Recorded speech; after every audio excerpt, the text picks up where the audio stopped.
बहुत सारे लोगों ने मुझसे पूछा था कि आप कौन से डॉक्टर को दिखा रहे हो भीलवाड़ा में। Good morning, welcome back. कैसे हो आप लोग? आई होप सब लोग बहुत अच्छे, बहुत मस्त हो गए।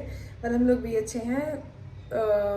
अर्ली मॉर्निंग नहीं है बट सुबह है, उठ गई हूँ और थोड़े बहुत काम करने हैं। बट आज मुझे हेयर वॉश करना, सबसे मेन मोटा काम मेरा यही है क्योंकि हेयर वॉश करना बहुत टफ है। मेरे बाल भी काफ़ी लंबे हैं और मुझे बैठना अलाउड नहीं है, मैं बैठ नहीं सकती हूँ और ज़्यादा देर झुक नहीं सकती हूँ। ये सब प्रॉब्लम्स है मेरे साथ में, तो बड़ा ही टफ हो जाता है मेरे लिए। हेयर वॉश करना बहुत मुश्किल हो जाता है। पहले बाल धोना, फिर उसके बाद में उनको सुखाना, तो थोड़ा मुश्किल है। बट कोई बात नहीं, कर लेंगे। थोड़े दिन में मैं सोच रही हूँ कि हेयर कट लेने का, क्योंकि बाल तो अब तो अगर ये 3 मंथ्स में मेरे ऐसे निकलने वाले हैं मुश्किल वाले, और आफ्टर 3 मंथ्स मुझे थोड़ा रेस्ट भी करना ही है, तो बाल तो बढ़ ही जाएंगे लेटे लेटे भी। मैं ज़्यादा कुछ कर नहीं पाती हूँ, बहुत टायर्ड हो जाती हूँ, तुरंत से टायर्ड हो जाती हूँ। तो बाल धोने में मेरी हालत ख़राब हो जाती है, लिटरली पता है। और फिर उनको सुखाना, फिर वापस उनको बना के टाई करना बड़ा मुश्किल हो जाता है यार। बट ठीक है, थोड़े दिन में सोच रही हूँ एक हेयर कट लूँगी, बाल छोटे छोटे करा लूँगी। वेल अभी मैं ये दलिया लेके आई हूँ धूप में देने के लिए। काफ़ी अच्छी धूप है, आप देख सकते हो। तो मैं सोच रही हूँ कि दलिया, थोड़ा सा मुझे लग रहा था कि इसको धूप की ज़रूरत है तो उसको धूप में रख देते हैं। और वैसे यूजुअली रखती भी रहती हूँ मैं, ताकि इनमें कोई भी कीड़े पतंगे ना लगे। सो इसको रखूँगी धूप में। तो आज की दोपहर में हमने मौले के घर में बनाया था शकरकंद का हलवा। मैंने लाइफ में पहली बार खाया था। सबसे पहले शकरकंद को बॉईल कर लिया था, उसके बाद में उसको अच्छे से मैश कर लिया, मतलब उसके छिलके निकाल के उसके बाद में उसको अच्छे से मैश कर लिया था। और उसके बाद में जो है वो हमने कढ़ाई गरम करी। हालांकि मुझे नहीं आता, जैसा कि मैंने आपको पहली बार बोला कि मैंने पहली बार खाया था, बट मौली ने खाया हुआ था ऑलरेडी, तो उसने बोला चल बनाते हैं। एंड ये बिल्कुल आलू का हलवा होता है ना, वैसा सा ही बनता है। थोड़ा सा डिफरेंट टेस्ट आता है, हल्का सा, बट जो सारा प्रोसेस था ना वो आलू के हलवे जैसा ही था। और आलू का हलवा तो मैं बचपन से खाती आ रही हूँ, तो वो तो मुझे पता था।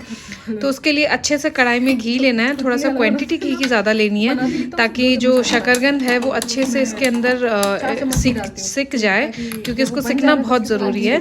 तो उसको बॉईल करके छील के मैश करने के बाद में कढ़ाई में घी डाल दिया, घी गरम कर लेंगे। और घी गरम करने के बाद में डायरेक्टली उसके अंदर डालेंगे हम शकरकंद जो हमने मैश करके रखी हुई है।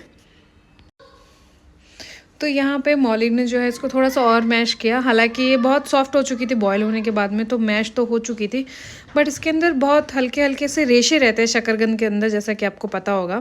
तो वो चाहती थी कि कोई भी ऐसा मोटा रेशा ना रहे, और जितना हो सकता था मैंने इसको साइड तो कर दिया था मोटे मोटे रेशे निकाल के।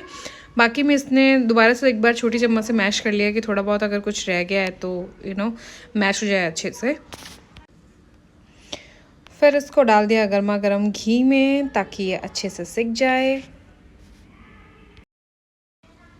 यहाँ पे डालने के बाद में अच्छे से कर देंगे इसको मिक्स। और फ्लेम जो है हमारी इस समय पे लो रखेंगे। एक तो हमारी कढ़ाई पतली थी, और दूसरा लो फ्लेम पे, मतलब आलू का हलवा यूजुअली अपन लो फ्लेम पे जब वो हल्का हल्का ब्राउन होता है तब तक पकाते हैं।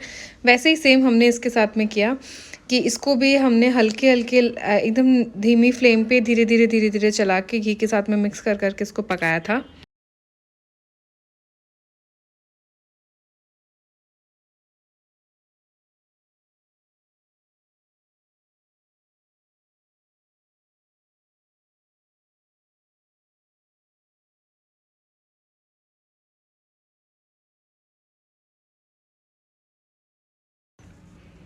तो यहाँ पे आप देख सकते हो थोड़ा सी देर मिक्स करने के बाद में ये कुछ इस तरीके का हो जाता है। सब घी और सब कुछ एक में मिल जाता है।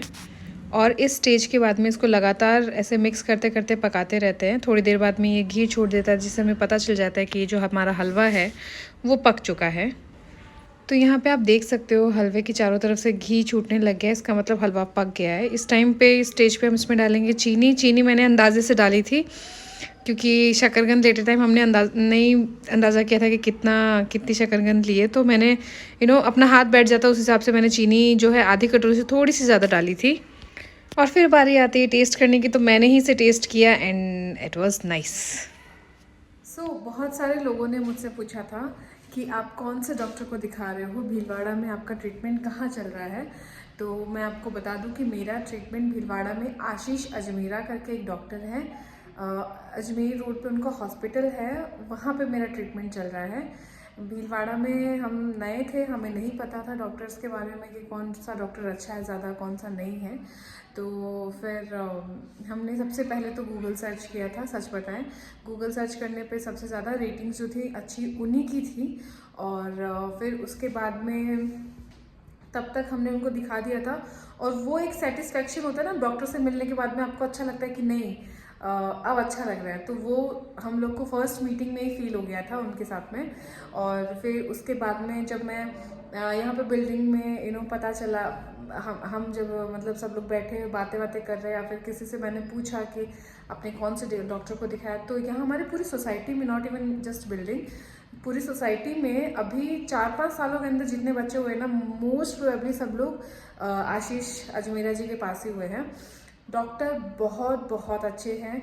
मैं मतलब उनको रात में अगर 10:30-11 बजे भी कॉल करती हूँ ना कि सर मुझे ऐसा फील हो रहा है या फिर मुझे ये प्रॉब्लम हो रही है, बहुत कामली आंसर करते हैं। मुझे मतलब मुझे ऐसा लगता है कि वो है तो सब ठीक है। मतलब मुझे उस लेवल तक उन्होंने एक मतलब बोलते हैं ना कि नहीं, उनसे बात करके मुझे सच में बहुत अच्छा लगता है।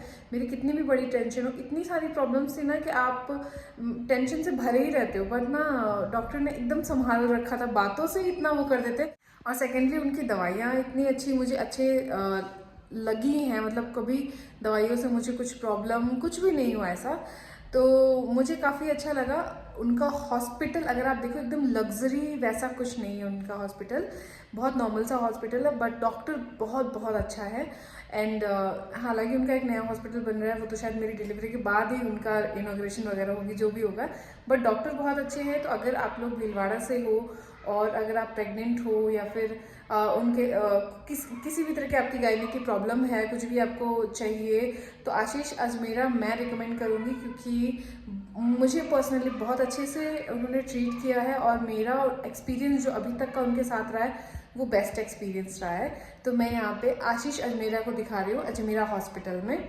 मुझे काफ़ी लोग पूछ रहे थे, शायद वो भीलवाड़ा से ही होंगे, तो उनको बता दूँ कि मैं आशीष अजमेरा जी से ले रही हूँ अपना ट्रीटमेंट। और बाकी आप देख सकते हो।